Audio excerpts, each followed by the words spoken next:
In the early 1970s, a psychologist ran an experiment on rats that would later explain something about you that no tech company wants you to think about. He gave the rats a lever, press it, and sometimes, not always, food would appear. What happened next predicted almost your relationship with your phone 50 years before phones existed. But to understand why, we have to go back a lot further than a lab in the 1970s.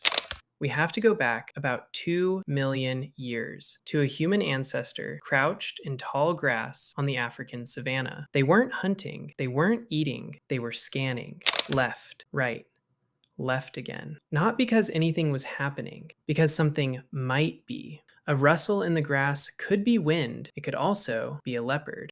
The humans who kept scanning, even when nothing was there, lived. The ones who relaxed too soon didn't get a second chance.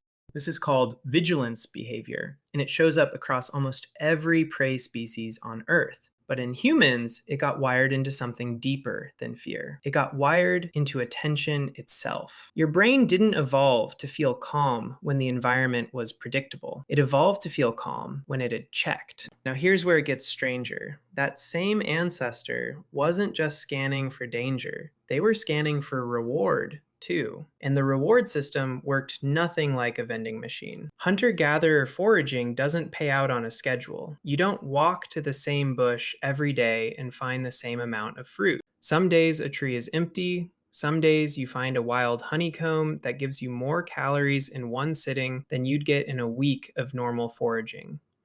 The payoff is random, unpredictable, and that unpredictability is exactly what makes it powerful. Anthropologists studying the Hadza of Tanzania, one of the last hunter-gatherer groups left on Earth, have documented this directly. Foraging trips don't have guaranteed returns. Some are wasted, some hit a jackpot. And the people who kept checking, kept scanning, kept trying just one more bush, one more tree, one more stretch of riverbank were the ones who found the jackpots that kept their whole group alive. Your brain still runs that exact program. It just doesn't know the difference between a honeycomb and a notification, which brings us back to the rats.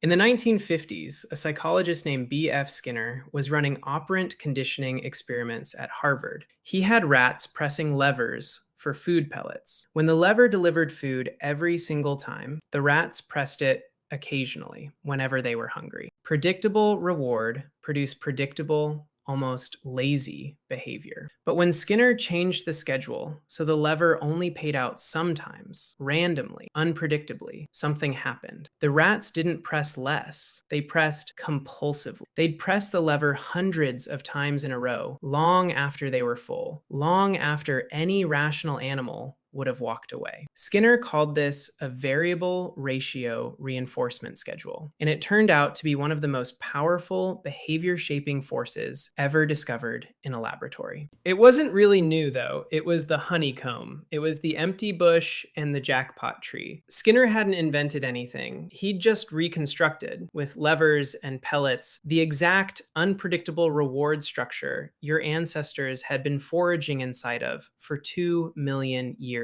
And somebody else figured that out too, the casino industry. Slot machines are built deliberately on variable ratio reinforcement, not fixed payouts, random ones. Researchers studying gambling addiction, including sociologist Natasha Schull, who spent years embedded with slot machine designers in Las Vegas, found that machines are engineered down to the second. The sound, the flashing light, specifically to keep players in what the industry itself calls the zone, a state of compulsive checking that overrides hunger, fatigue, even financial self-interest. It's not a metaphor.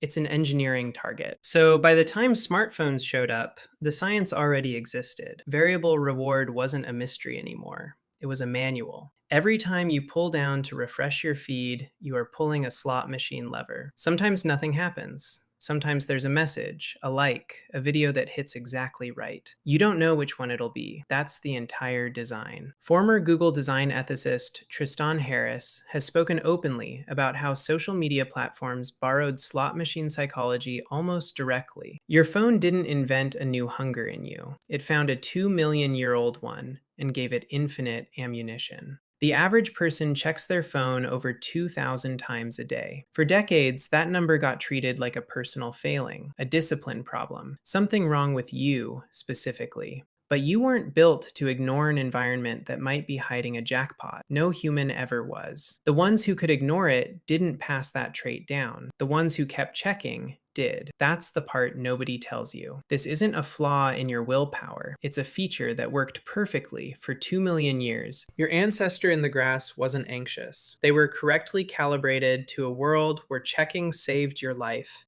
Your brain still runs that exact calibration today, except the grass is gone, the leopards are gone, and the honeycombs have been replaced by something that pays out 100 times an hour.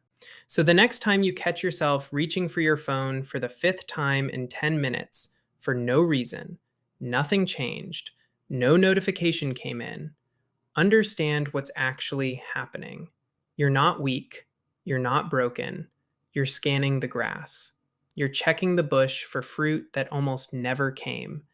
2 million years before anyone ever built a phone to make sure it never stops paying out.